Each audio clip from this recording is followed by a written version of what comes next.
What's up, everyone? Welcome back to another review, and this time we're taking a look at Dream Scenario, starring Nicolas Cage. All right, so Dream Scenario is basically what happens if a Nightmare on Elm Street became a comedy drama without the killing, without the violence. That's basically Dream Scenario. The overall plot line of this movie is Nicolas Cage stars as a college professor named Paul Matthews, who starts to discover that a lot of that people within his community are dreaming about him. He gets it from his students, and he gets it from a couple of people that he's associated with. At first, these dreams are just, they're just weird. They're just him.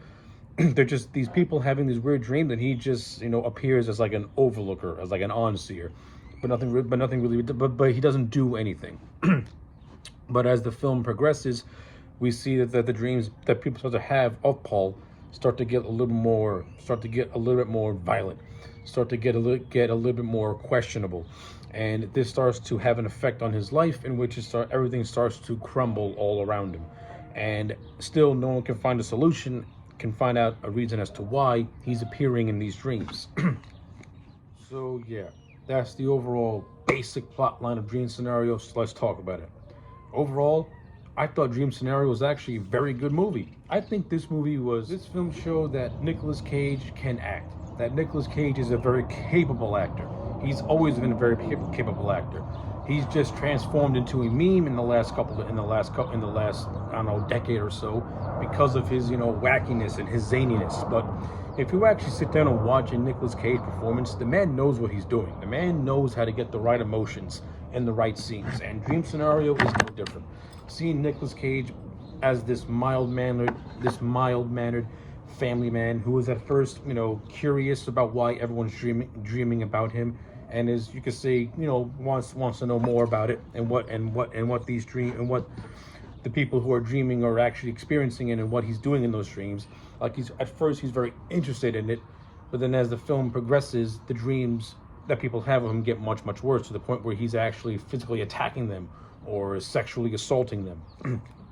And this is where Paul's life starts to crumble all around him, because now people are vilifying him. They see him as something that he's really not. Like, he's not this vicious human being. He's just a mild-mannered guy, and he doesn't understand why these people are dreaming about him, or why he's invading these people's dreams. And I thought Nicolas Cage conveyed all these different emotions of Paul in a very captivating way. Like, he's really the best part of this movie. Like, the entire movie itself is good, but Nicolas Cage just enhances the material because he understands it and he gets it. And the supporting cast that surrounds Cage are also good. You got Tim Meadows from Saturday Night Live, who plays the dean of the college that Nicolas Cage works in. No, Tim Meadows, he's a very funny actor. He's very good. And seeing him in a more dramatic role really shows that the man's got some talent that needs to be exploited, because I want to see more Tim Meadows doing more serious roles. And I wouldn't mind seeing Tim Meadows and Nicolas Cage do more movies together, because they had some pretty decent on-screen chemistry with one another, and I bought them as being friends and colleagues. So that was good stuff. You also have Dylan Baker makes an appearance in this movie as an acquaintance of Paul. It's a nice little role. He's not in it a lot. He has a couple of scenes. The big payoff is that his wife is dreaming about Nicolas Cage, and it gets to the point where they get invited to a dinner party in which Dylan Baker's wife in the movie just completely has a nervous breakdown and just leaves the dinner because she had a dream of Paul killing her while she was at work. Like, it's intense stuff that this movie goes into with the character of Paul once it starts to pick up steam. Cool to see Dylan Baker. That was nice. Who else? You have Michael Cera, who plays an advertising executive. I'm not the world's biggest Michael Cera fan. I don't care for him as an actor, but in this movie, he wasn't that bad. I mean, it's kind of weird seeing Nicolas Cage and Michael Cera share screen time together. I never thought I'd watch a movie where that happens, but for what Michael Cera brought to the role, he was not bad at all. I thought he played the role as an ad executive fairly well. He was decent. I got no complaints. The actress who played Paul's wife, Janet, she was fine in her role as well. I buy her and Paul being a very loving couple, and I also buy as the film progresses, and as the people that in the dreams that people start to have of Paul get more intensified, it starts to affect her in a way. Paul's trying to use it to catapult himself a little bit. while Janet is she's starting to feel the effects of that around her. So that was played fairly well. Of course, this whole thing really escalates when Paul tries to get into the tries to see a play that his daughter's in, but since everyone is just in fear of him, he can't get in there. So as he's trying to try to get into the auditorium, he accidentally injures a teacher, and this basically puts a kaput on the marriage between Janet and Paul. But everything leading up to that with these two, I thought was fairly good. Not bad. It was not bad. I mean, I could have done without the whole subplot of the wife potentially in the middle of an affair with someone that she works with. I don't think that was necessary. Like, the movie sets it up, it kind of sort of dances with it a little bit, but it never really fully goes anywhere with it. I don't think it was needed. I mean, the same thing with the scene of Paul and this other girl named I forgot her name in the movie, but she's also an ad exec. They have a scene where they do a role play in which she wants Paul to reenact a scene that she had of a sexual encounter between the two. It's kind of an awkward scene. It's an awkward scene as if I don't think it really needs to be there, and it's undercut by Paul constantly having like these moments of farting. If the movie's trying to make a joke out of it, I don't really find fart jokes funny, and I didn't really find this funny at all. I kind of think the whole scene was completely just meh.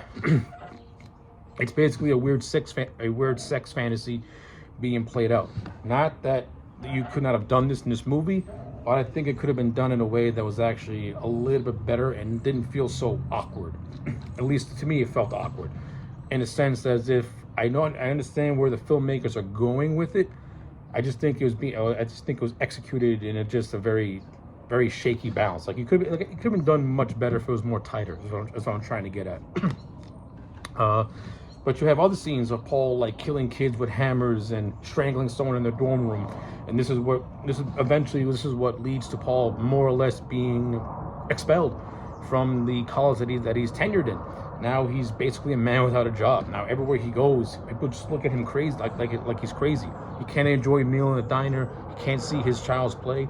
It gets to the point where he just falls off the face of the earth. And now, when you get to like the last, I want to say 15 minutes of this film, they pretty much come up with this idea of a dream bracelet, which gives you control of your dreams and allows you to take in and allows you to bring certain individuals into your own dreams.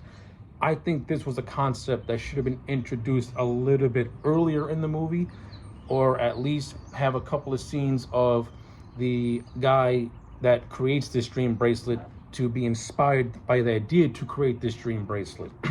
Like, maybe have a scene of this guy trying to test it out, and he wants Paul to be there. And you see how the prototype fails because Paul still ends up in someone's dream.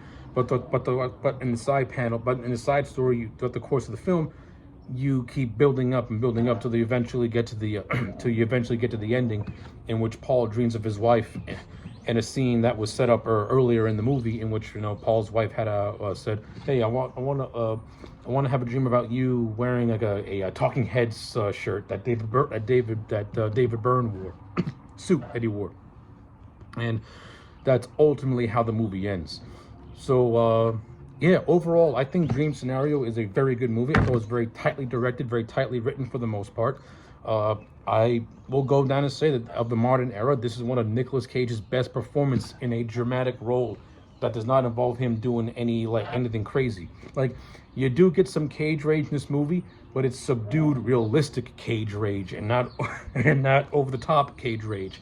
And the scene that I'm referring to is when he's basically trying to make a video, saying that he's become a victim of he's become a victim of himself, of the collective dreams, to the point where everywhere he goes, he's like almost like not welcome, like he's an alien. It's actually a really good scene, and I do like how people play it off as him just seeking attention insteed of and thinking that it was like disingenuous, when in actuality it's him just trying to like find out what the hell's why. Basically, it's him just trying to cope and get things off his chest. I also like the idea of him being very, very popular in abroad, especially in France. I like the whole thing of him being compared to Freddy Krueger by his daughter, and we do get a payoff with him wearing a variation of a Freddy glove while doing publicity stills. That was pretty cool.